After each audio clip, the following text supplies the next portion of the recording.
Brian. What are you up to? Brian. Brian! Ow! Ah! Crap, that's gonna smart later. Hey, Sasha. Sorry, I didn't hear you. Oh, nothing major. Just working on a way to try and reverse engineer the incident from earlier. And to try and triangulate a weird blip I found on the scanner. A weird blip? Could you describe this blip in a smidge more detail? Yeah, I noticed it pop up in one of my diagnostics that I was running in the background a while ago. I'm trying to see if I can get more info on it. Apparently there was genetic material that passed the scanner here that doesn't seemingly match anything that we found here on Earth. It could just be the computer having a brain fart. It was an odd variable, though. Not too dissimilar from here, but just enough to raise an eyebrow. Yeah, weird brain fart. So, you excited? Excited about what? Well, I know that Zenkaiger is starting up soon in Japan. It looks really cool. I love that they're doing an homage to Aka Ranger from Go Ranger with, the main red. I just wonder if Captain Marvelous is going to show up. He was the coolest red pirate. But, there was Bosco, though. Yeah, it's kind of cool what they're doing with the suit, and Captain Marvelous is my favorite red... Wait, hold up. You don't watch Super Sentai? Well, for Minsky's sake, Brian, you talk about it all the time. Of course I was going to look it up. Right, that totally checks out. Anyway, aren't you due to record? Wait, is it 2 p.m. already? Well, it was 5 minutes ago. Man, Mike's gonna kill me. Again. Again? You know what? Forget I mentioned it. Right. So what episodes are you covering? I think we're doing Global Proportions and Z-Waves. Oh, can't wait to compare your guys' episode to the Podcast Sentai Grid Ranger source material. Yeah? Yeah, I always wonder what those guys are like, but, it's really hard to get a legal copy of their out-of-character interviews over here. Even as the official adaptation, it's like pulling teeth or something. Makes you wonder if they're hiding something. Oh, man, I gotta go before Mike blows a gasket. All right, well, break a leg. Ugh. Finally, some alone time in the lab. Now, to try and find out what these evil versions of my friends want with me.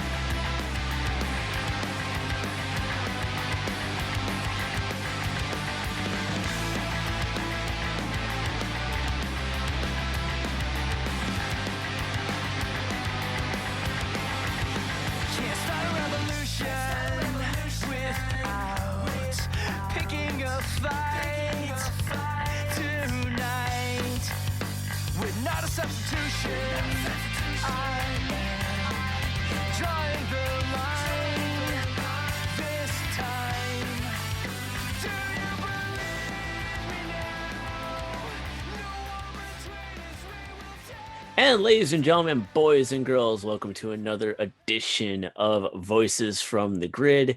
I am the White Ranger, Michael, along with Mr. Blue Ranger himself, Brian Massey. Hey, everybody, what's happening? Welcome to another episode. So, breaking the fourth wall real quick so we can just get this out of the way now. We actually just recorded episode 2 before this, where I was the Green Ranger. Now we're recording episode 10, where I'm the White Ranger. At least everything, when we do this, when we release this season, it'll all, the episodes will be released in actual continuity of when the season aired. Yeah. Not to our recording habits. We're jumping around more than, Rocket Raccoon did in Guardians 2, man. Well, let's also be fair. We all have different schedules, so we have to work accordingly to those different schedules, and it is what it is. On that. So with that, we're doing Monster of Global Proportions and Z-Waves. So we're going to start off with Monster of Global Proportions, with everyone's favorite segment, in my mind, a quick run through of the episode. And we begin at the youth center. It's the World Team Summit, and Billy is hosting, and totally won't get turned into and that statue totally won't get turned into a statue at all. No, not at all. No, that's not foreshadowing anything. Bulk thanks the reps from the other countries. No, Bulk thinks the reps from the other countries are the Power Rangers. Zed sends Goldar and Putties to attack the world reps. Billy, Adam, Tommy, Rocky, and Aisha defend the representatives and didn't do a really good job of it either. Rangers and friends fight off the Putties. Goldar has them at the cave with Bulk and Skull in tow. After splitting up, Tommy, Billy, and Kim get an ultimatum from Zed. At the command center, Zordon briefs the Rangers, well, half of them. Why does Tommy do a huddle in the command center? It's like, Zordon, yo, we need to talk about this, but you can't be part of our conversation. Everyone huddle up here. Alpha, get away from us. Go away. Bulk and Skull try to sneak into the cave. Zordon briefs Jason, Trini, and Zach. They all morph into action. They try to dupe Goldar, but comes off flat. Major putty battle. Rangers win the battle and save the world reps. Bulk and Skull eat the fake power coins. It's pretty good chocolate. Zed creates a new monster, and Zordon warns the Rangers. And Power Blaster for the initial blow. Zed makes the monster grow, and it's sword time. Mega Tiger Zord for the victory, or so it seemed. Zordon has Alpha activate Tor the Shuttle Zord, and Tor for the victory. World Teen Summit has a successful conclusion, and that is Monster of Global Proportions. And Tor gets introduced, but not to the Rangers until 2 episodes later. Because remember, we've already recorded Power Transfer on our end. Zord does a full-blown introduction of Tor to the Rangers in Power Transfer, episode 1. Yeah. But we get Tor now. Let's make this the first talking point, because we need to talk about this. Yeah. What? Yeah, I'm curious why he was introduced but not, introduced.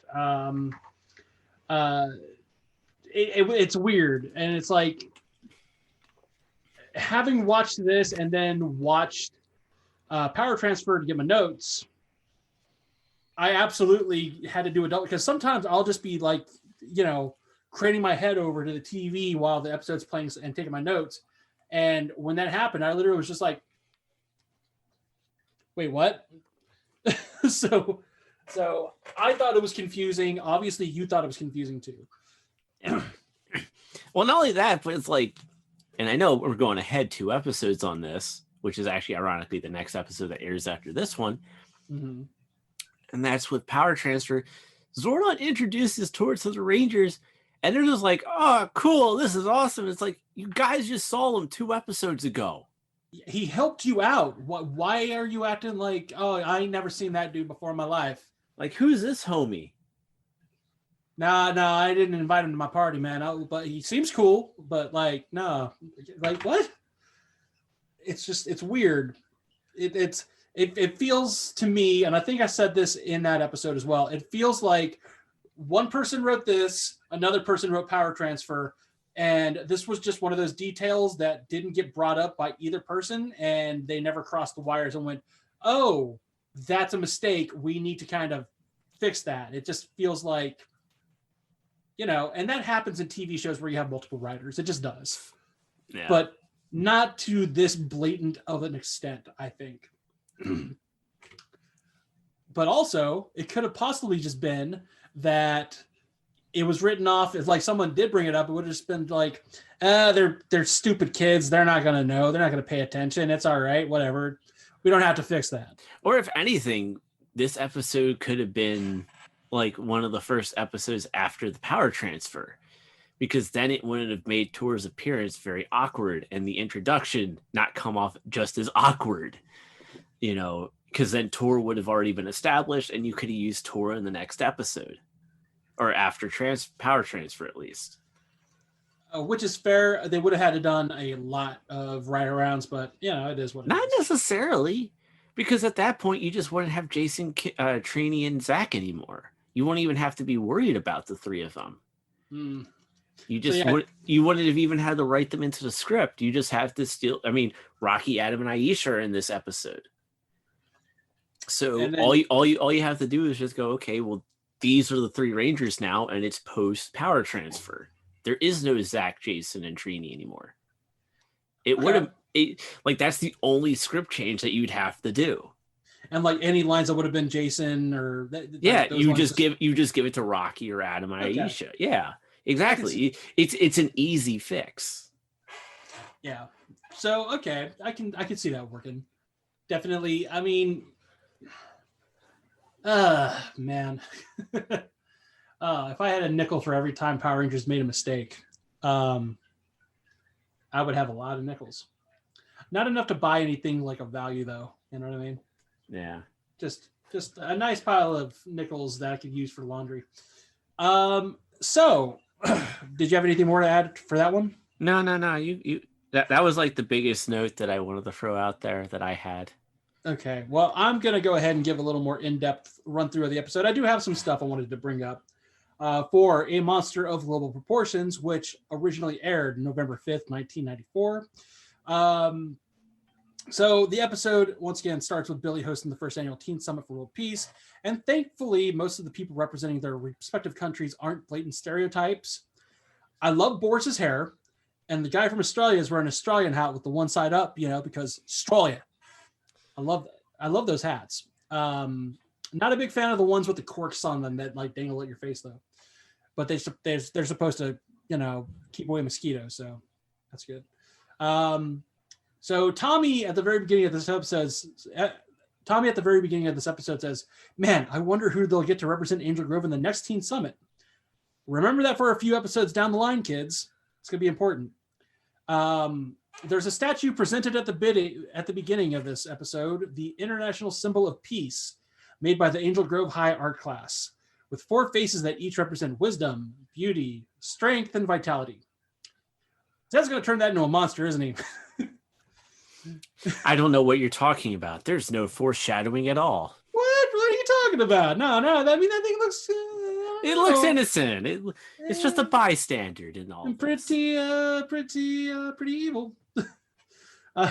Pretty evilly good looking. Yeah. Anyways, yeah, so Bulk and Skull show up and they have a pretty insightful idea this episode. There's 6 members of this summit from South Africa, Australia, China, Mexico, Russia, and Israel, and they're all super smart, tops in the world, right? They could be the Power Rangers. Pretty insightful idea, I'm not going to lie. Given that they aren't privy to how the Rangers work or even who they are, you could draw the conclusion that maybe the Rangers aren't just some rando Cali teens, but could instead be an international fighting force. Which, I could be wrong, but this might actually be the inspiration for the 1960s Rangers in the Boom comics. What do you think? Oh, you mean the 70s Rangers? I thought it was the 60s. No, I was pretty sure it was the 70s. Because they went to the moon. I mean, that happened in 69. It could have been the 60s. I don't know. It's been a while since I've read the original run of Mighty Morphin Power Rangers on and by Boom. Like, I'll go back to it eventually. Like, I'm actually getting ready to start reading Mighty Morphin and Power Rangers because I'm just letting it build up right now. Yeah, I have all those issues, but all I know is it was definitely set during the Cold War. So, well, the Cold War lasted a very long time. Which is the joke. It's like, yeah, it happened at the Cold War. That could have been anywhere from like the 40s to the 80s. Yeah, so it happened during the Cold War. So we were kids when the Cold War finally ended. Yep, no more Russians being our Saturday morning cartoon villains. So Lord Zed plans to make these guys evil Rangers, but he needs the power coins to make this plan a reality. Tommy, Rocky, and Adam then lead a karate session yoga class. I'm not quite certain what this is supposed to like. Are they doing Zumba? Like, what is it? Hot yoga? I don't know exactly what they're doing in this scene. There's a little bit of fighting, but there's also a lot of stretching. So I don't know. Is it Taibo before Taibo was it? Whatever. We then cut to Billy talking to Tamara, the representative from Israel, who says, "Hey, are all the women in your country as beautiful as you are?" Ooh, Billy, that was smooth. Like, like, in fact, thinking back on it, I think the one ranger that had the most success with dating in the Zordon area was Billy. Like, you would think it's Zach, but Billy, like, yo. No, Zach was a failure. Yeah, Zach was always a failure because he always got rejected. And even when he did finally get Angela, yeah, like it didn't go anywhere. Like, yeah, he finally got here near the end, but you never heard from her ever again once we went into season 2.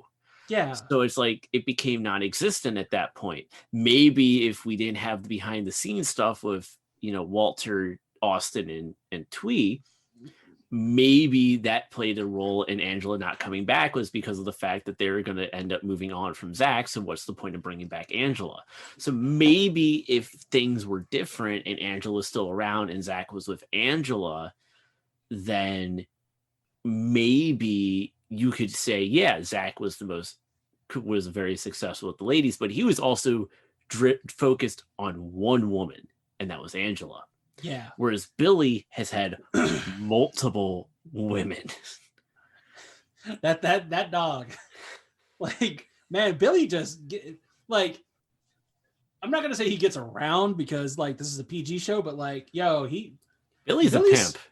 Billy's smoother than people give him credit for, man. Like, you got to give that dude credit. It's like he knows how to talk to the ladies. It's kind of nuts. And Zach of all people, because like the thing is like, just looking at outward appearances, you would think Zach is the most charming. He's the one that's most likely to go up and like get someone's digits, right? But no, it's Billy. So, Billy doesn't even have to ask for the digits; they come to him. Yeah, like, yo, he's pulling down women from Israel at this point. It's like, man. And then soon he'll be pulling women from other planets. Yo, he's pulling down alien women too. It's like, Billy. Woo! Like, man, tell me your secrets. Like, okay, like, I gotta know what's going on. Maybe if we tweet David Yost could tell us. I'm not too sure about that one. No, David. Actually, one of the interesting things about David Yost, and I'll give him credit on this, is like we all know that David is gay, right? But he has openly said that Billy is straight. And one thing that David has said is like, Billy is a ladies' man. He's always been a ladies' man. And it's like, makes you kind of go, it's like, hey, David, can you teach us like some of Billy's tricks? Because he was the actor who played the character. So he would know more about Billy and how he was a ladies' man than anybody else. I think if I had to chalk it up to anything, it's, he's straightforward. He's intellectual.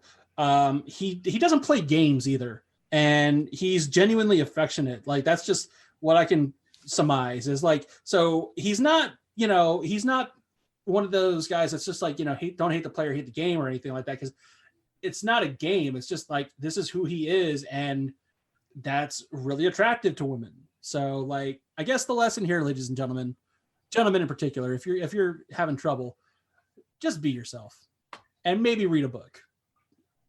That seems to be the lesson that we got from Billy. Also, take the chance. Give that girl the compliment. Maybe don't be a creep, but give her that compliment. We're learning things today. So okay, going back onto the episode. So putties show up to interrupt Billy, Tamara, and everyone else. And Billy really takes charge here. He tells Tamara to go back to the youth center and just stay there until I get back. Like, this is the same nerd from season 1? Like, damn, okay. We get to see Aisha, Rocky, and Adam line up with Tommy, Kim, and Billy. And if it isn't obvious to you by now, here are your Power Rangers moving forward. Even if as a kid, I was like, oh, cool. So where are Jason, Zach, and Trini? And I think this is where like we're at that point where they've been fired. Yeah, though they're or gone. officially quit the show. Yeah. You know, depending on who you believe in that regards. Like some will say they were fired, some will say they quit outright. So it's just Depending, it just depends on how you know. it depends on if you talk to Austin St. John or Walter Jones, or if you talk to Haim Saban. Um, so Goldar, Squat, and Babu, along with some Z putties, ambush the other 5 representatives, and we get a really good unmorphed fight scene, probably one of the better ones I've seen so far this season. Aisha does a launching punch, Billy does a hand plant, like double kick, Kim does an awesome flip move, and Tommy, I swear, pulls a Dale Gribble, but with pocket grass instead of pocket band. Like like he just tosses it as a distraction. Meanwhile, Bulk and Skull decide to track the other 5 and Goldar. We'll see how that plays out. At this point in the game, Aisha, Rocky, and Adam know that the other 3 are Rangers and that they're helping fight putties because, well, they're qualified.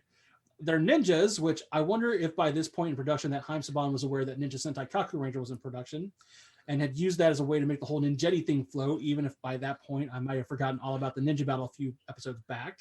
Well, here's the thing, though. Kaku Ranger isn't starting to get referenced until later in the season. Right. So, like, when we get, I think it was actually, it was either, which one was it? It was either the wedding. No, it was the wedding. In the wedding, that's when they actually do some of the first referencing to Kaku Ranger. That's true. I think the mansion is actually... Yeah, the mansion is actually part of Kaku Ranger, and that was something that was pretty much because at that point you're getting ready to you're getting near the end of the season, so you're leading into what next season will be. So this is the first time that they've actually hinted at what next season is going to bring. Yeah. In Power Rangers. So and that was done in the wedding. Yeah, which was kind of cool. And also, like any of these facts, I do reference them with Ranger Wiki. Be sure to check them out if you ever kind of want some Ranger trivia, because they are really good at that. So once again, that same cave is being used to trap another hapless group of people in Lord Zed's scheme that was used to make like the Z putties or whatever. And though they might be in over their head, Bulk and Skull decide to try and get into the cave. Also, again, they think that this group is the Power Rangers, despite there being one less member now, and they surmise that if they are the Power Rangers, they'll probably let them show their base before morphing and fighting them, right? Again, whoever wrote this really wanted Bulk and Skull to show that they're thinking, and it shows, which I appreciate, because I feel like they can be written off as like, bumbling idiots quite often, and they're really not. After looking around, Rocky, Adam, and Aisha are sent to the youth center to see if the group wound up there instead. And this is the first episode where they honestly just don't even mention Jason, Zach, or Trini for the first 10 minutes of an episode. They didn't even have stand-ins at the summit. And at this point, a note falls down from the sky on a cheap plastic parachute that you can buy at a dollar store, saying that the group is held hostage, and if you ever want to see them again, you must turn over your power coins. Okay.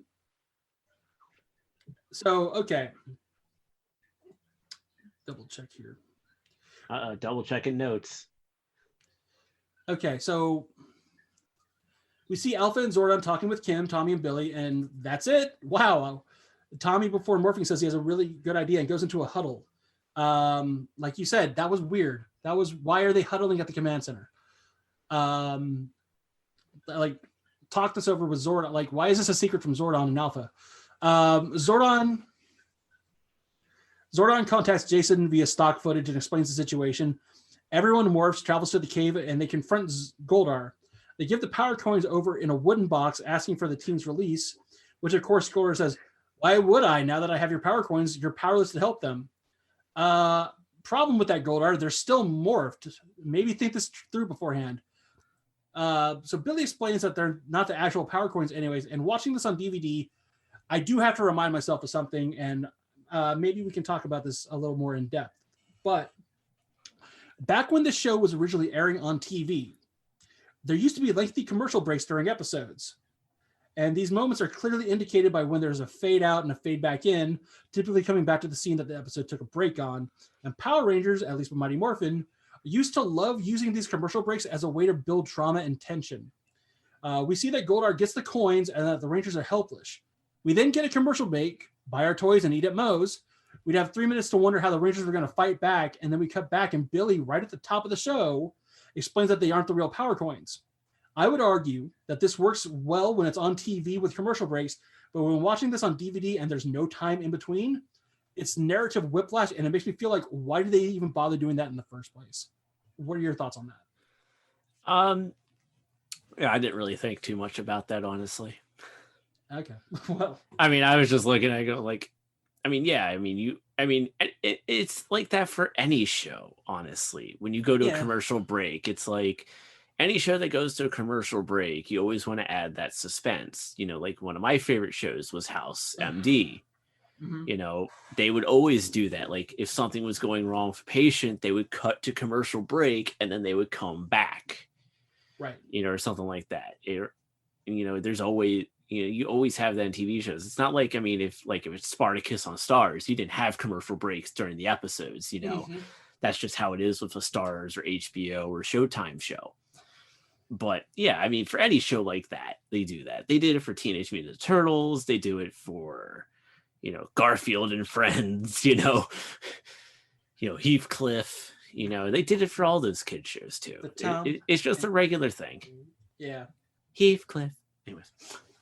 I was about to say like the Tom and Jerry kids too. Like that was another show that used to be on Fox Kids, like Tom and Jerry Kids, which was a dumb show.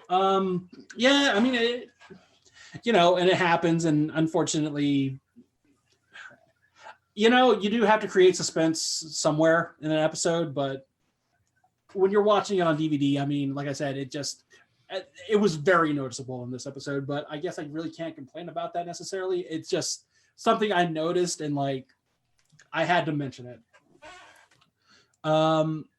So the Rangers then start fighting the Putties and Goldar, and Tommy is swatting away Goldar's sword with his hands, almost like he doesn't have a sword of his own or something, which I thought was weird. The Rangers rescue the teens. Bulk and Skull crash down almost on top of them, and they discover the box of coins, which just happen to be chocolate coins, like the ones at Hanukkah. And I don't know about you, I want some chocolate power coins.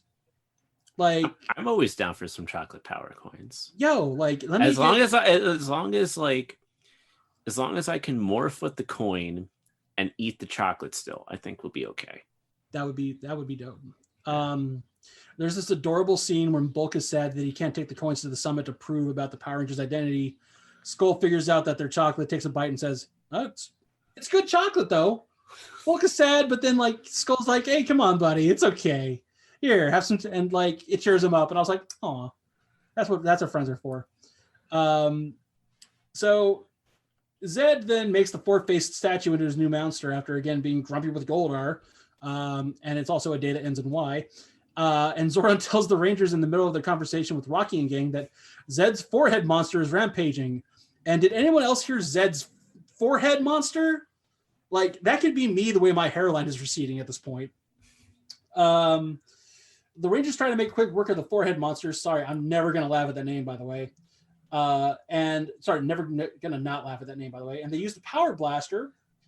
Zed then grows the forehead monster bigger, like it needs to be grown any bigger. We get the White Tiger Megazord in the Red Thunder Zord battle mode. Oh my god. This episode has just gone downhill already. Yeah, sorry. The Red Thunder Zord battle mode gets wrecked, right? Zordon then calls Tor the Shuttle Zord into battle. And my reaction to this was, oh, puppy! Like, Tor is so cute, like so much cuter than I remembered. And then later on, someone told me, oh yeah, by the way, in Die Ranger, it's a guy. I was like, oh, whoops. Yep. Whoopsies. Brian made an oopsies. Anyways, you're saying? But yeah, like it just the way that Tor just like, you know, he's thrashing around and whatnot, it's adorable. He then gets knocked on his back and he can't get up, which does Life Alert cover Turtle Zords? I hope so. And the Red Ranger gets him back on his feet and gives him like a little pat on the head. He protects him from projectiles. And my note on this was Diaz from Brooklyn Nine-Nine saying, I've only known Tor for 5 minutes, but if anything happened to him, I'd kill all of you and then myself. The next sequence of events is interesting.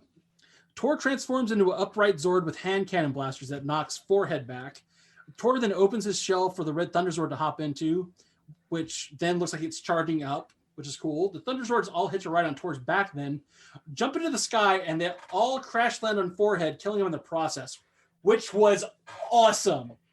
It was just like a giant stomp of just like, forget you. And then 2 episodes later, they get reintroduced to Tor like it never happened. Oh, I don't know. Puppy! Again, like, oh, okay. Puppy Zord. There needs to be a Puppy Zord. I would play fetch with a Puppy Zord. And somehow the statue is back at the conference. I don't know why. The summit is deemed a success, and Rocky, Adam, and Aisha learn how big a responsibility it must be to be a ranger. No Bulk and Skull fumbling around either. Not a bad episode. I actually really liked this one.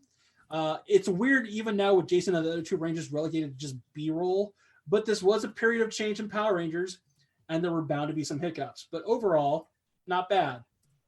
And I love Puppy Tor. All right, and so with that, we move on to Z-Waves, with everyone's favorite segment in my mind, the quick run-through of Z-Waves. Also, one of my favorite episodes of all time, for reasons that cannot be said on this show. Oh, cool. Maybe. Depends on the people who I talk to. Anyways, so it's the Stone Canyon Triathlon, and Rocky, Adam, and Aisha is competing. Doubt over the Peace Summit looms, of course, because that is the big thing that's being talked about, the Peace Summit. Zed looks to enslave the world while spying on the camera guy, but Bulk and Skull's device is stolen by Zed, which is not the camera that they're looking at. Zed is going to release Beamcaster to control everyone's minds. Zordon contacts Jason, Zack, and Trini, and they morph into action, and they fall under the Zed waves. Tommy, Kim, and Billy take on the putties. After the fight, they go to the command center. Zordon briefs them on Beamcaster. Beamcaster then captures Bulk and Skull with the Z waves and then hits the triathlon attendees. Tommy, Billy, and Kim morph into action. Billy and Kim get hit with the Z waves, and then Tommy goes one-on-one with the Beamcaster. After dodging a few explosives, he hits Tommy with the Z waves. Adam, Rocky, and Aisha arrive to everyone hypnotized. Alpha saves them in time. Aisha was able to repair the device, and the Rangers are saved and returned to the command center. Back at it against Beamcaster, Tommy keeps throwing the bombs back at the monster. Power Blaster for the win, and then everyone in Angel Grove is saved. Adam, Rocky, and Aisha lose the triathlon, but they're okay with it as they helped save the day instead. And that is Zed Waves. All right, and I don't think my notes for this one are going to be quite as extensive as the last episode, but I do have some talking points here.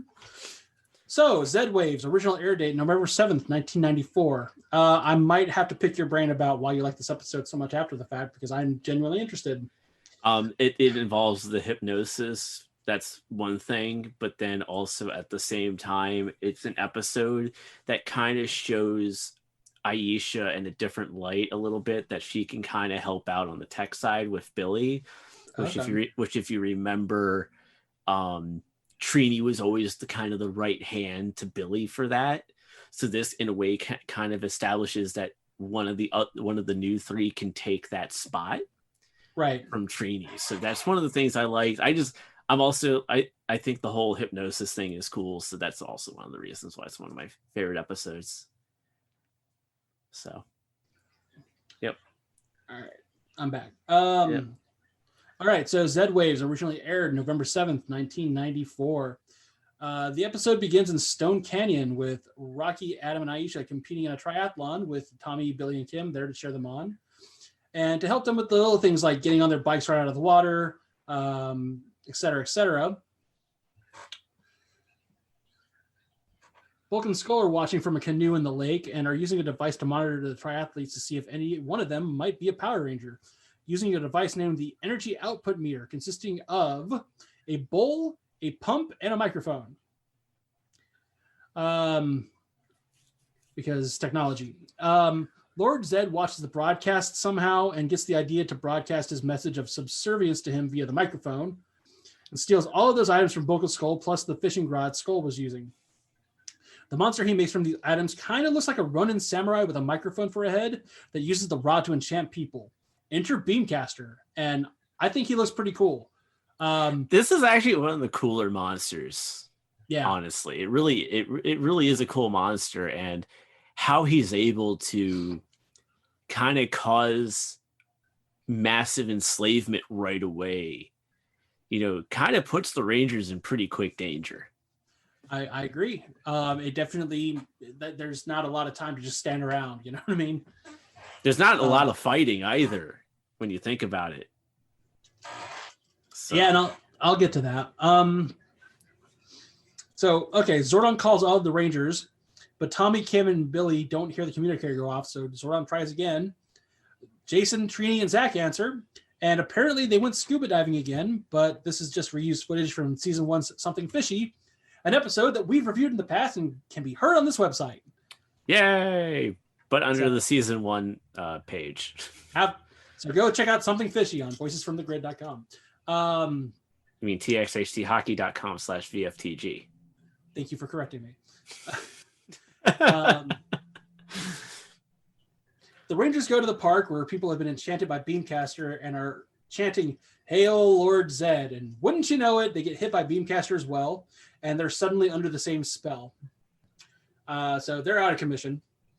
Meanwhile, over with the cast that's still on contract, Tommy, Kim, and Billy walk down the sidewalk like nothing's wrong. Again, they really need to put a missed call feature on the communicators, guys. And they're ambushed by putties. Rocky, Adam, and Aisha trail behind them and join in the fight, leaving the race. And question, Rocky and the gang are on bikes. They had a head start. Why are they behind Tommy, Kim, and Billy, who are on foot? Because they teleported, maybe? Huh. Okay. Maybe? They cheated? Talking about the real stuff behind the scenes. Yep. We do things different here in Stone Canyon. We get another awesome unmorphed fight. I really love how fluid Adam is fighting. Honestly, he was like one of the highlights of this episode with the unmorphed fighting. And Tommy does a quadruple roundhouse kick that looks really awesome. There's a really nice character building moment here when Tommy says, "Oh man, we messed up your chances of winning though." And Rocky says, "There wasn't any other decision to make in terms of helping fight." I don't know about you. That sounds like something a Power Ranger would say. You know what I mean? Nudge, nudge, say no more. Nudge, nudge, wink, wink, say no more, say no more. Absolutely so, yes. Quite. Mm-hmm. Yes, indeed. As we channel our inner Monty Pythons. This Ranger is no more. He has ceased to be. He's bereft of life. There's an inside joke to the Dead Parrot sketch now. He's gone to meet the Maker Eternal. This is a dead Ranger. So sorry. Hey, of course I would be a Monty Python fan. My name is Brian. There's a movie with my name in it called Life of Brian. And no, it's not autobiographical, but still. Monty Python's just great in general. Yeah. He's the Messiah. Anyways, get back on the episode. Get Sorry. back on Sideways. I'm sorry. It's been so long since I've seen that movie.